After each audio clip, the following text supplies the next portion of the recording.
So the sample size required to estimate the population mean, mu, with a specified margin of error, E, is given by this formula. We have n equals z alpha over 2 times sigma star divided by E, and that whole quantity is squared.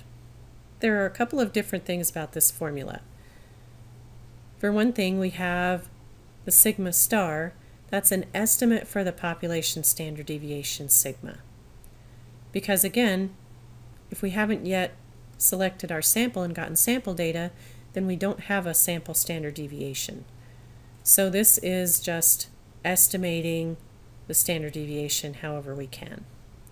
The other thing that's interesting about this formula is that now we're using the standard normal distribution again instead of the t-distribution. Again, this is because without having already selected our sample, we don't know the sample size, which we need in order to use the t-distribution. So if we don't know the sample size, then we default to the standard normal distribution. Okay, so to get our estimate of our standard deviation, we can either use a value of S, which is the sample standard deviation from a prior study, or we can use what's called the range rule of thumb. This rule says that you can approximate the standard deviation by taking the range and dividing by 4. And there are a lot of situations where you can get a pretty good estimate or have a pretty good idea what the range of the data would be. And if you divide that by 4, that at least gives you some kind of estimate for the standard deviation. Okay, let's do an example of this. So back to the pennies.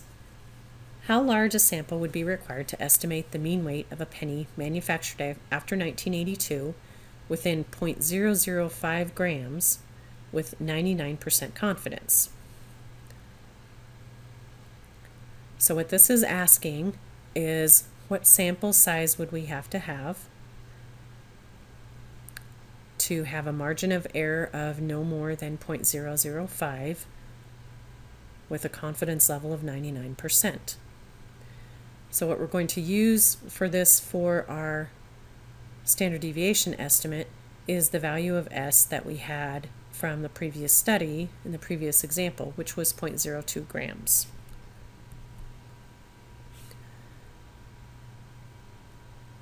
So to use this formula, again, we're going to find a critical value, but this time it's going to be from the standard normal distribution. So our alpha is going to be 0.01.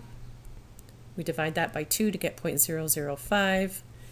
And now we're using the inverse norm function again.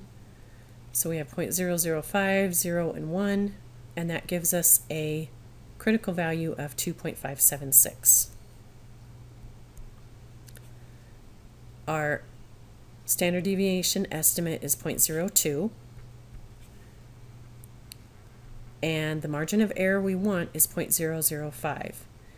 Here you kind of have to read this into the problem because it just says within 0.005 grams. It doesn't say specifically that's what the margin of error is going to be, but that's what that means.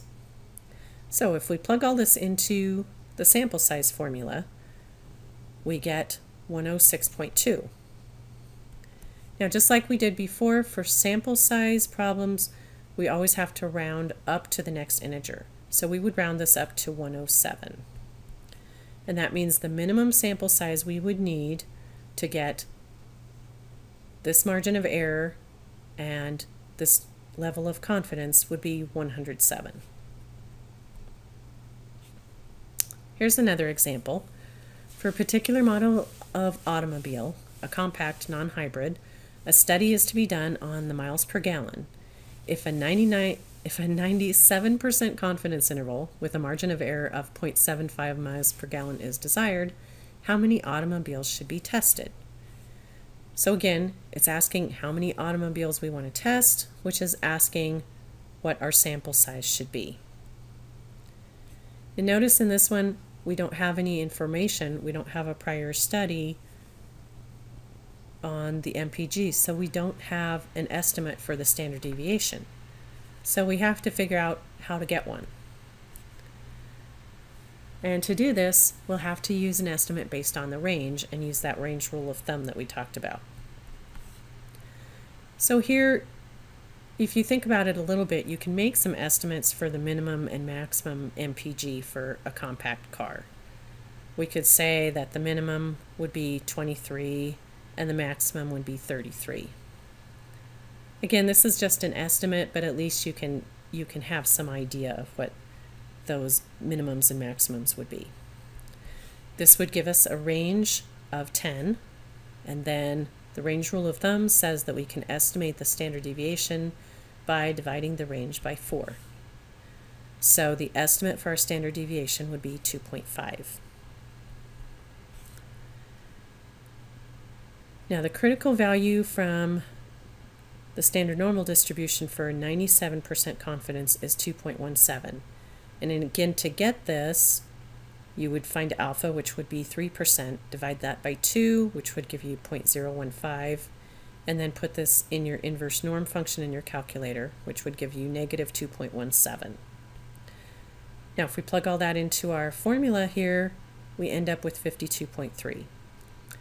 One thing to notice here that's a little bit different than for our population proportion problems is that our margin of error is going to be just whatever it was given in the problem. We don't have to worry about converting percentages to decimals in this case. So our margin of error might be anything depending on what kind of problem we're talking about.